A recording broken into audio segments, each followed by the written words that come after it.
मामा लोमेपुर के पावन धरती से पूजनीय पिताजी 500 रुपया दे के स्वागत के लिए बनी पिताजी के बहुत बहुत प्रणाम।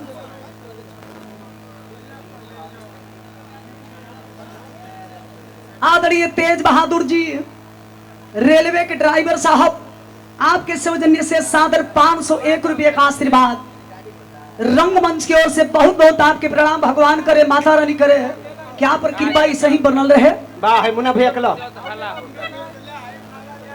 मुन्ना भैया के लो। अच्छा तो मुन्ना जी रहुआ नहीं मननी है डाले खाती आइए गई।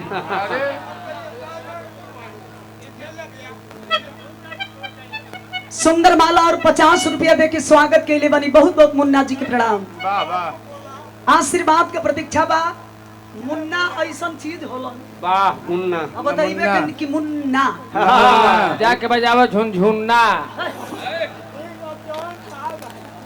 मेहरारू कह दिया का हो? अरे हो गई नी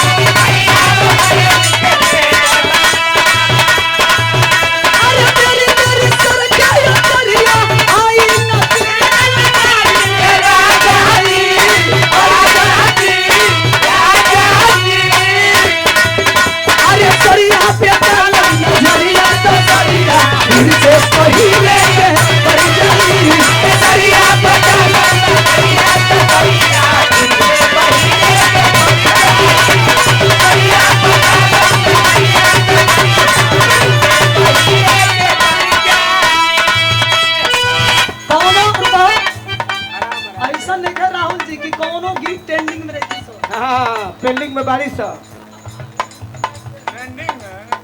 इतनी ज्यादा सुने लो। हाँ ज्यादा इनके में दोष नहीं खे। बेचारा के लइकाइए पर कान के छेद के बढ़ाइल मेहरारू आइले भी है तो वो ध्यान ना देले। हाँ का करबो, यही छेद वाले काम करीला। रोज समझावे नहीं कि घरे कम से कम जालन तो बोका के दूध डालल। हाँ उससे फ्रेश सुनाई लगी। एक नंबर के सुनाई।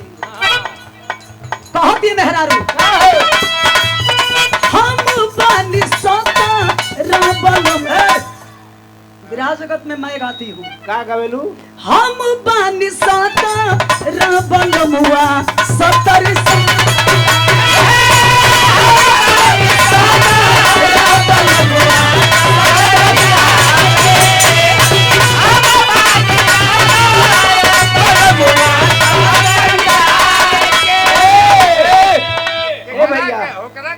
हम बानी 17 बलुम 23 साल के ना।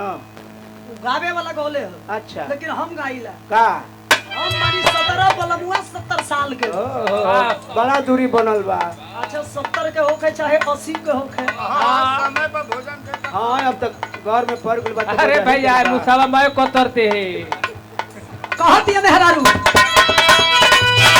हम बानी सोता रावलमुआ सगर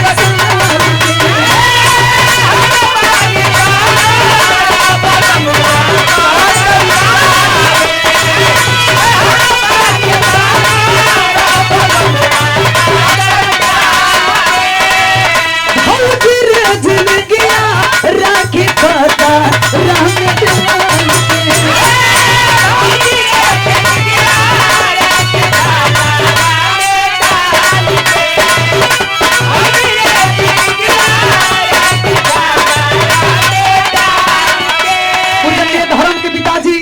बगल में बैठल बड़ी आदरणीय कैलाशनाथ यादव जी की ओर से इतिसर का पुरस्कार 200 रुपया दे के पिताजी स्वागत के लिए बड़ी बहुत बहुत प्रणाम। कह दिया भौजी रे जिंदगिया राखी खाता रहने